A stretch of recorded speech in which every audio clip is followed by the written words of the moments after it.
lovely without any barrier. So if you're able to control these things, then that means you have having good mental health.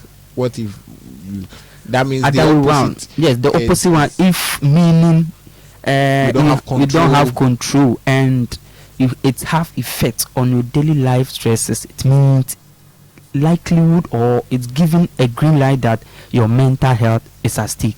So then that means your emotions are also yes, your emotions, your behavior, the way you relate with people is becoming problematic. Okay.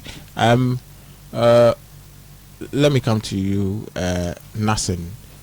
Just as he has given us a brief understanding of what we mean by mental health, but when it comes to mental health discussion, we always associate it with adults because it's like just like what he said, the stress. It is we the adults that go through a lot of stress. It's like most of the times people feel that children do not go through stress because, like, what problem do you have? I mean, your parents are providing everything for you, and so why should you go through that stress or that problem? And so it's like we are always associating it with adults.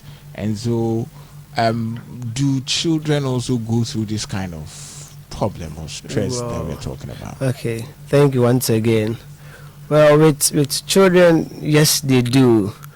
We don't really realize it because we think a child is being born, then the parents are being taken care, or the caretaker is giving maximum care to the child. So in a situation where a child does something and we are supposed to at least appreciate what the child has done, that's positive reinforcement. We give either a gift or just say, oh, thank you, you have done very well. You encourage the child. We are not doing that. The child sees it to be like what he did or she did was not right. You get it? So therefore, he thinks of it like, I did this thing.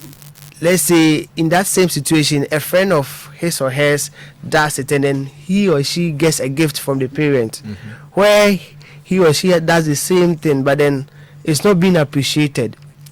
The child tends to think about it. Even with that, a child does something and then you give him a gift or something which is appreciable. He or she becomes very happy. Wouldn't do things that would bring any negativity to him or her. So the child would be stressed out where there's a lot of like accusations, negative thought about him. So most of the times when they go wrong, that is when we are mostly chastising them and accusing them. But sometimes they have a say in their wrongdoing. If you do a child something now, and then you show him love, him or her love, and you call the child, he or she will come. But if you do something to the child frequently, you are impacting negativity on him or her. You see the child to start to be isolate him or herself from you, because he or she knows that when he comes to you, there's going to be either a torture or a pain that is going to incur on him or herself. So it turns the child to deviate or isolate him or herself from you, which is not right. I perfectly understand what you said, but I would want to find out. Look, we live in a culture coming to Ghana that we think it is morally upright to do what is right. Yes. So as a parent, I don't see why I should commend my child for doing what is right, because it's like the feeling is that, okay, the child is going to be